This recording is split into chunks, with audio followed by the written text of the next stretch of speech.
And tomorrow's supposed to be really great too.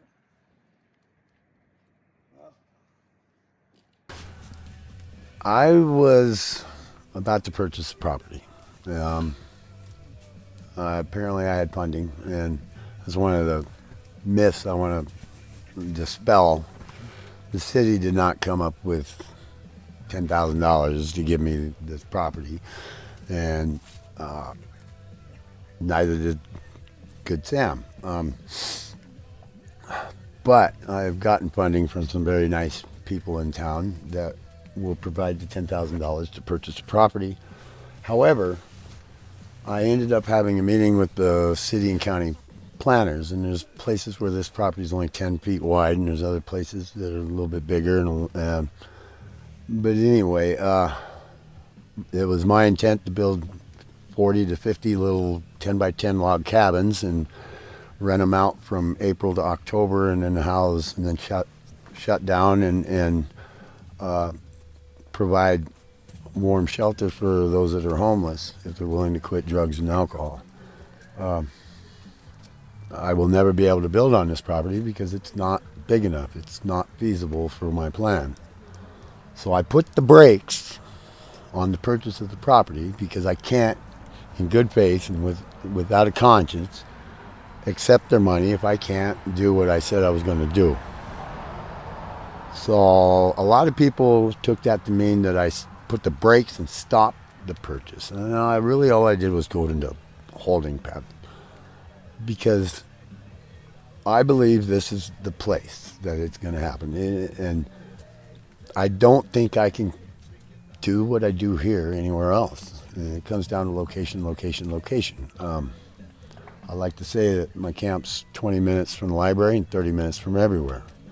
Fact of the matter is, within 30-minute walk from here, you've got God's Love, you got our place, you have the IRS, you have treatment facilities, you have Social Security, you have the library. I mean, everything that the homeless require to survive is 30 minutes away. You know, and they keep coming up with plans to take us out of town and get us out of sight and sweep us under the carpet. And the fact of the matter is those plans will never work, and they will continue to fail until they become realistic. There's a reason why everybody is sleeping downtown on the sidewalks rather than being somewhere more comfortable, maybe on the grass or whatever. It's because of those services.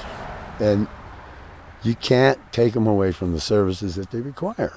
So any plan that's going to take the homeless 20 miles out of town and out of sight, well, then you're going to have to move all those services as well. There simply is no place else that's going to work like this. It ain't me. It ain't me. And you can look back in my life and you're going to see nothing but destruction and mayhem and unless you look at my professional career where I built, and I built a lot of homes and they're beautiful, but I've never built anything like this. And this is, I don't know what this is, but it's bigger than me, and it's bigger than you, and it's bigger than anybody in this camp, and it's bigger than all of us, and it's become something very special. And even the people that live here know that it's something very special. It's become our home. So, Rod, other than which I agree is really important that you're 30 minutes from services, what about this makes it work?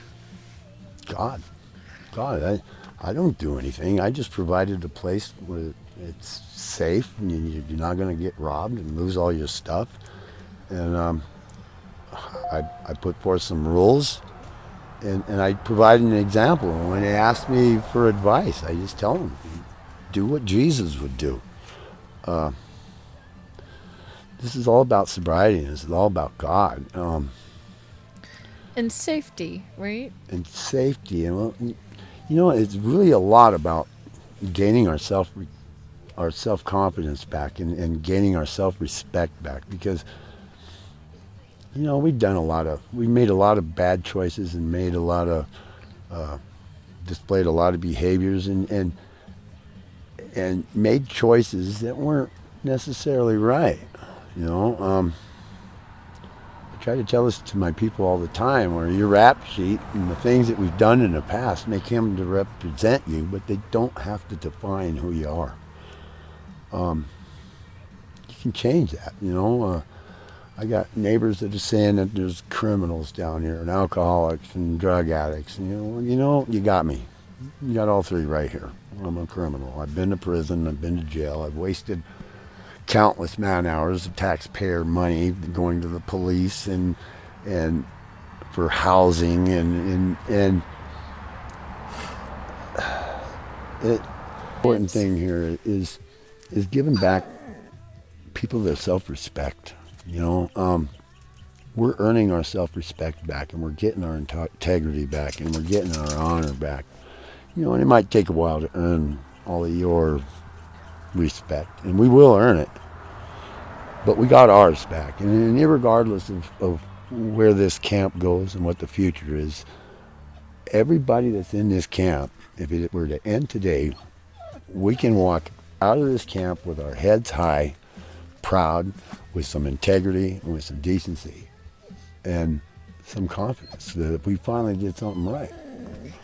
What is life like living in this camp? What are some of your struggles and some of the things that are really great about it? I mean, we have struggles with water. I mean, we got to bring water up. We have struggles with garbage. We have struggles with having to go to the bathroom. There's a lot of struggles that we have, but we pull together and we get through it. We get water up here. We get the garbage into town. We try to keep a clean camp. Well, I can say the camp is very clean, and every time I've been here, it's been really clean, which is impressive. Well, I got It's at one home. point. Last time I talked to you guys, my high point was 28 people, and 4 of them were children. This time it's 31 people. I had to make some evictions this last weekend, but it is what it is. Are there any children here now? No, but I do have a pregnant woman here. Oh, how pregnant is she? She's 5 months. Okay. So if people, again, I'm going to ask the same question. If people weren't here, where would they be? On the streets, probably drinking, drugging.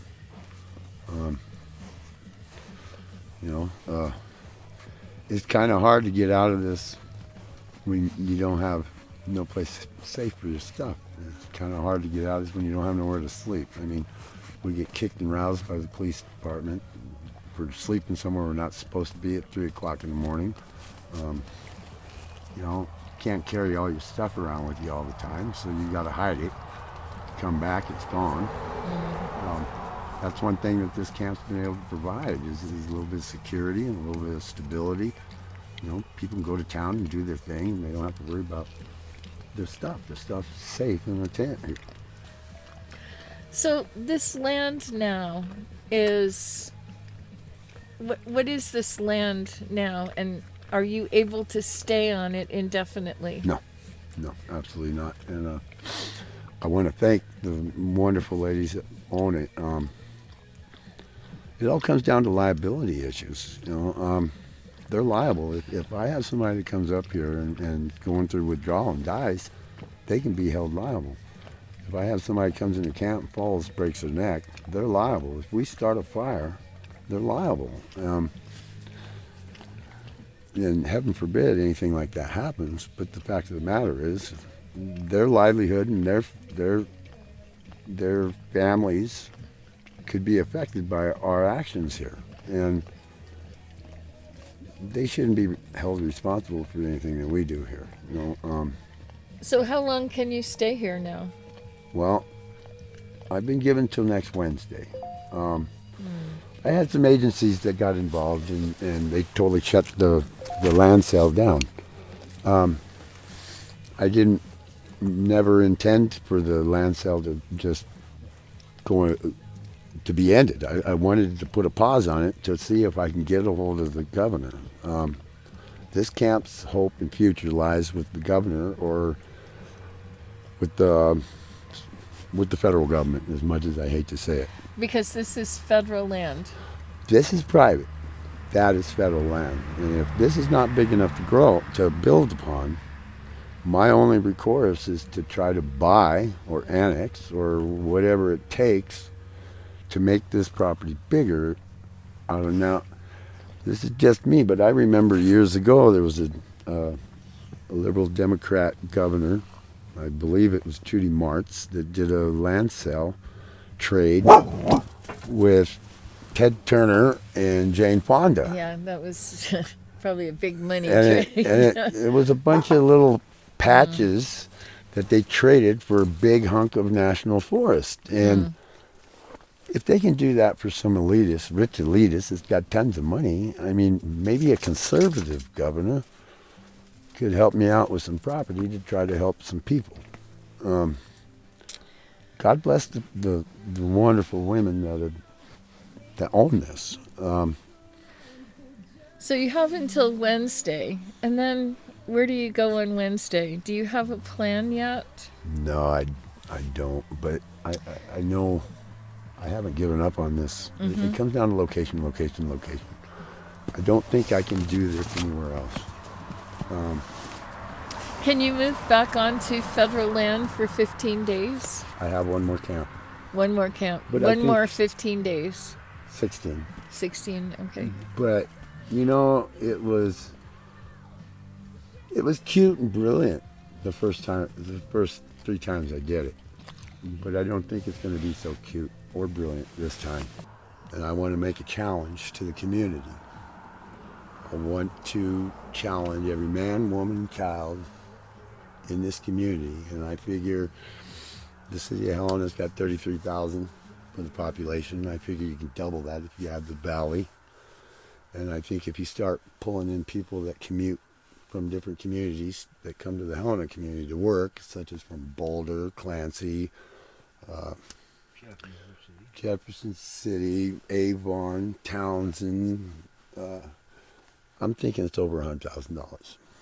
And the reason I'm making this challenge is because I've had a lot of good people, wonderful people that have come to me and have told me that they're really disappointed in their community. And I don't see it. I don't see it. I've seen a tremendous amount of love. I've never seen God's grace and love as much in my entire life as I have in the last 7 months. I came here and I was 21 years old, and I made a lot of mistakes. I was drinking and drugging, and I chose this community to raise a family. Unlike Caitlin Brown, who's new to the area, I've been here for the last 36 years. I made a lot of mistakes raising my children and my family, but one of the mistakes was not choosing this location. There are some good people in this community, wonderful people. So my challenge is in response to those people that have been disappointed in their community. I want to prove to them that there's no room for disappointment, that this is a wonderful community. And to prove it, I want every man, woman, and child to just come up with $1. See to it that it gets to the city commission. I want to match. I want the community to match the $100,000 that the city appropriated to put towards this. And that would double their coffers. But I would also want to extend the same challenge to the entire state. And I want everybody to give $1 to their respective community. And the way I figure it is if I can match the $100,000 here, and if I can get Billings $800,000, and if I can get Missoula $600,000, and these people can get just a bunch of people just doing what they could with $1.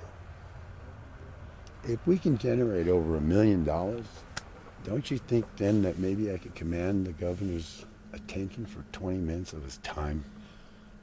Well, I want to get back to this encampment because it seems like it has met the needs, the psychological, emotional needs of many people who are here.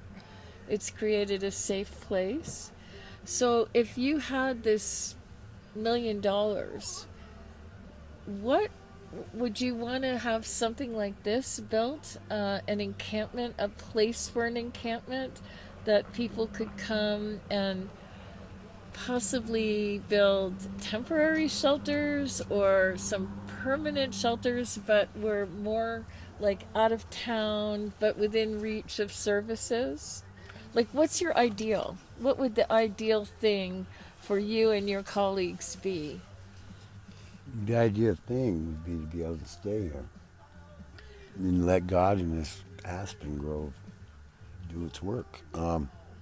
This ain't a treatment facility. I don't force anything down anybody's throat. All I do is provide a little bit of security, and I put in some rules, and I provide an example. And when they ask me dumb questions, I say, well, what would Jesus do? And it's pretty much that. I don't force feed anybody anything. I just try to provide an example, and I set some rules, and I adhere to those rules, and I don't. I used to think of myself as a tyrant and a dictator, but I'm starting to really think of myself in a different way, as maybe like just a very stern father. Well, if you had $1 million, would you buy a piece of property and put up some shelters to live like a similar lifestyle?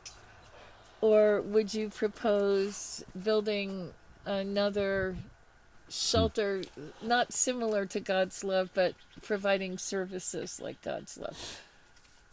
I don't know really what the answer is. I'm thinking out of the box. If I had my way, I would turn this into a 90-day program, and I would stay in tents. And the people here would not work. We would go do community service in town. There's a lot of old people that can't shovel their walks. And I had the police tell me about some old woman that the neighbors keep calling on her because she's baiting in bear and deer because she's got an apple tree. Mm. And she can't. She's too old to get out and rake the apples, but the neighbors want to complain. I mean, let's face it, the biggest part of recovery is getting out of yourself and doing service work. I think keeping this property in my hands is, and the governor helping me help other people, is the answer. Can you buy this property, go through with the deal, and just keep the tents up and not? Do you? No. No. They're not going to let me stay in tents indefinitely. And, Okay. But if you own the I property, can't get a toilet up here, yeah. I mean, Right. let's face it, they're going to use health code violations to get me out. First, they get rid of my toilet. Now they use that as a precursor to say that, oh, they're pooping all over the place. They complain about a problem that they created. And it happens all over in the country. You guys watch the news. Yeah. They can continue to create problems and then point at them and say, well, that's the problem. Yeah. Or they can be part of the solution. I mean, that bridge signifies more in symbolism than anything. We bridged the gap to move. But you know what? We've been bridging the gap between us and recovery. We've been bridging the gap between us and society. I've been trying to bridge the gap between the red and the blue, Democrats and Republicans, rich and poor. Let's face it, this problem that we're discussing, it's indiscriminate. It doesn't care if you're red, it doesn't care if you're blue, it doesn't care if you're Republican, it doesn't care. But look at the economy and what's going on today. You're all one paycheck away from where we're at. Simple as that. Now, maybe you're not addicted, and this isn't a homeless camp, but I can't turn anybody away so long as they'll obey the rules. Now, I don't know where this is going, but I'm telling you this right now. God has made His presence known from this camp from get-go, and a lot of people have been running around with their hair on fire in my camp because they were worried about the future, and every time there's been a miracle. At one point, one of the miracles was the sheriff's giving me 3 days in a wake-up, which is unheard of on a trespass. Typically, they would have the sheriff's department in and start rolling you out. They gave me 3 days in a wake up, and I enjoyed all 3 of those days. And I stopped and I smelled the roses. I ended up moving back over there, and I came back down with my limit, and I was trying to find the owners of this property. And I took, and it was a calculated risk, I took $100 hit on a ticket for overextending my camping limit, but it bought me 5 days. That $100 bought me 5 days. God gave me 5 more days to enjoy, and it was just enough to get in contact with the owner, and I was able to come right back over to here. It can't continue like this because these poor ladies are liable, so it's a liability issue. I can't come up with $10,000. I would love to own this property. I love this. But the people that are on here, I love them just as much. And as hard as it would be to see this property go, I would sell this property in a New York second to put all 25 of these people in a home. Now, to me, that's just throwing money at the problem again. It's making the haters, they get what they want. I guess my people get what they want. They get in the house, whatever. But like you said, could they sustain it? But can they sustain it? Can they stay sober? I mean, I'm going to tell you right now, in the last 7 months, I've probably had 120, 130 lost souls through this camp. Now, are they all success stories? Absolutely not. A lot of them, they come in, they don't want to abide by my rules, and they want to continue to use, and they end up leaving. Some of them want to be sneaky and try to do it here anyway. It's only a matter of time. I figure it out. And some people move on, and they get jobs, and they get homes, you know. Some of them get homes in what I call crack central. They end up in buildings where I know the drug use is rampant, and it's pretty much the Super Bowl of drug sales. And I pray for them, you know. And some of them I don't think had enough sobriety under their belt to go into that environment. But, you know, I guarantee you, I'm not the guy with all the answers. I'm just a vessel. I mean, this ain't me. This ain't me. I mean, you can go through my life and see all the things I've done, and then nothing even come close to this at all. So where I'm at today is it going to be one or the other? I may have to leave Wednesday. I may not. I don't know. But I do know I want to buy just a little bit of time to try to give the governor an opportunity to take part in something very special. Okay. And, you know, this was never about getting me a piece of property. It was never about me. This is about God. This is about sobriety. This is about healing people and getting them back into life.